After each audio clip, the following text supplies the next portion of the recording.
Astrology Corner, and this is your energetic reading for Friday, March 18th. And today, the moon moves into Leo. Now, I'm digging today. We need to dry out. We have been saturated by a lot of water energy. We've also had water energy meeting fire energy and having steam, and and we just had such crazy energy. But here's what I love. Today we have a beautiful harmonious conversation between water and fire. I do not feel this is steam. I feel it is, our clay is drying out a little bit. And the reason why I believe that this is all happening is because we are building to the energy where the sun goes into Aries and it becomes fire. So we go from every major energy in water to we're starting to dry out the clay. When the energy starts to dry out that piece of clay, that is when we can start to take shape and become a form that we can verify, that we can attach to, that other people recognize. Before, we were a piece of clay that nobody could recognize the form. It was very interchangeable. At times we would go up to the piece of clay and it would look like this, and there was times when we go up to the piece of clay and it would look like that. And there was just no understanding of what the form was supposed to be. I think as the clay starts to dry out, we can start to mold it. And that is the beautiful, harmonious conversation that we have today. So, Pluto is aligning your energy with stability. You may feel this energy, return your energy levels to normal. This isn't about depleting your energy. This isn't about it's just the flood of emotions draining you mentally. This is about the drying out. This is about consistency. But more importantly, when fire starts to really harmoniously meet up with water energy, and when Pluto is really having a harmonious conversation with Jupiter and Mercury, which is conjunct all of this energy, what I'm feeling is there's a sense of, okay, let's take a look at our piece of clay sitting before us. I considered the clay to look like this. I really didn't like that form. I considered the piece of clay to look like that. I didn't really like that form. So here's what I see that I want to mold it into. And you're going to start working on your piece of clay. I believe that some of you may experience a feeling of release in this energy. I believe that for some of us that are empaths, this has been such a draining week. It's been such a draining time, actually, for quite some time. And so I believe that there's just a sense of the sun came out and dried out, all the saturated flowers. You ever see a really good rainstorm in springtime? Even though the flowers really deeply need this beautiful rain and it greens up everything and everything blooms, and it kind of warms up the environment because the cloud cover kind of creates that microclimate of like warmth. But then I think once the sun comes out, it's like, it's like all the flowers were down here and now they're like, oh God, I love the sun. And that's the way you're feeling. You are going to be able to pay attention to the details and connect you with a harmonious flow of energy.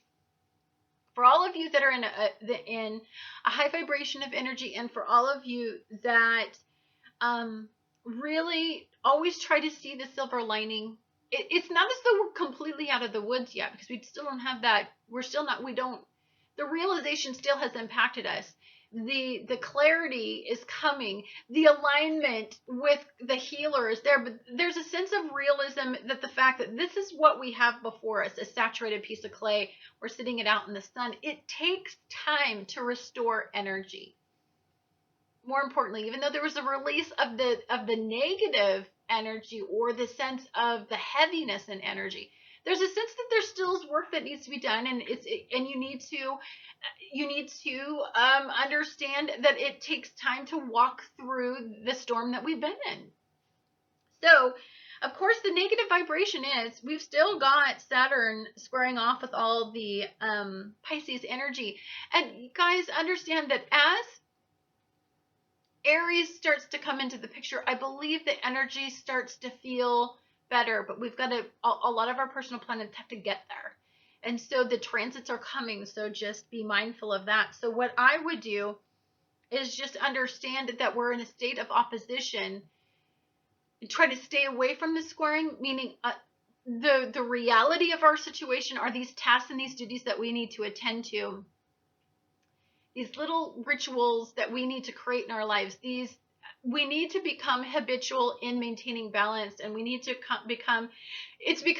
it's so apparent in our lives where we are imbalanced at this point. It's whether or not we're going to put the work in, and whether or not we're going to create the routines enough to be able to create a steady flow of balanced energy versus unstable, unpredictable energy. So many of us are used to working in extremes. So we put out the fire, and then we go to this extreme, and then we deal with this energy, and then we deal with this energy, and we're used to this dramatic, all this energy is so dramatic.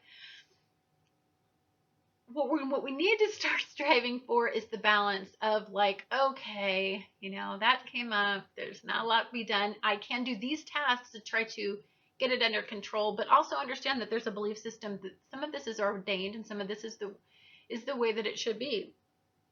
So 2 energies that will cause you to have 2 different types of days. For some of you that are caught in the negative vibration and energy, I believe that you guys are going to go through 2 different types of days.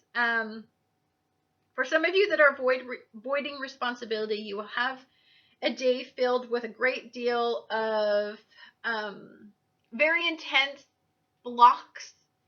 roadblocks in energy. It's going to feel like you're hitting a brick wall. So for some of you, there's a need to take action. But for some of you that are avoiding the reality of your situation, it's like you want to step out and you want to move forward because your clay's all drying out and you're feeling pretty inspired, but you hit a smack and you hit a roadblock and you're like, what the hell?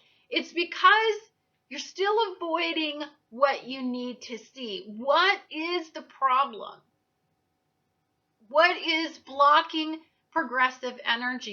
You still don't want to see it. You still want to avoid. You just want to work with the extremes. You just want to deal with all of what you have to deal with to get you through that extreme. But you don't want to find the balance yet. You don't want to find what causes the extremes. It's like this. It's like when you go to the doctor and they say that you have a temperature and that you have a virus, and so they give you Tylenol. They don't ever tell you what the virus is or however long the duration of the virus is. They just say, you know what, just deal with all the symptoms to get you through the viral outbreak. No, I want to know what's wrong with me because I need to know the duration. I need to know what I'm dealing with. I need to know what it's going to take for me. I need to then allocate my responsibilities and duties accordingly because I need to stay responsible in my life. But so many of us are used to treating the symptoms that we're not fighting the festering problem. And that has been the point of this Saturn square the entire time. So for some of you, others of you, you may be struggling with trying to find balance today, and you need to absolutely validate Saturn's lesson, and then you need to try to find a way to deal with it, acknowledge it, and then have positive and energy always meet in the middle. And you need to find a way for those energies to just complement each other. When I became an empath, or when I had the realization that I was an empath, I think the harshest reality was for me to face that I was. I didn't want to be different, and I didn't want to believe that I had something that would always attach me to suffering or the suffering of others. And I was very depressed for a very long time. In the fact I secretly had always knew I was, but I didn't want to face that I was. Now that I've faced it, now that I understand, I find that there's a beautiful component to it, but it comes with a price. So for some of you, the wound that you're going to face is, I have this weakness, but it creates this strength. But I'm always going to have this weakness. So it's kind of like you're always going to have the kryptonite to your superpower, right? And but you have a superpower. And so you've got to attach yourself to the strength of the weakness and not fester on the weakness, not focus on the weakness, because then you're going to work in a lot of extremes in your life and you're not going to learn what the square transit was all about with Neptune and Pisces and all the Pisces. Ugh, it's been terrible. Anyhow, guys, thank you so much for watching Annette's Astrology Corner, and I look forward to talking to you guys again tomorrow.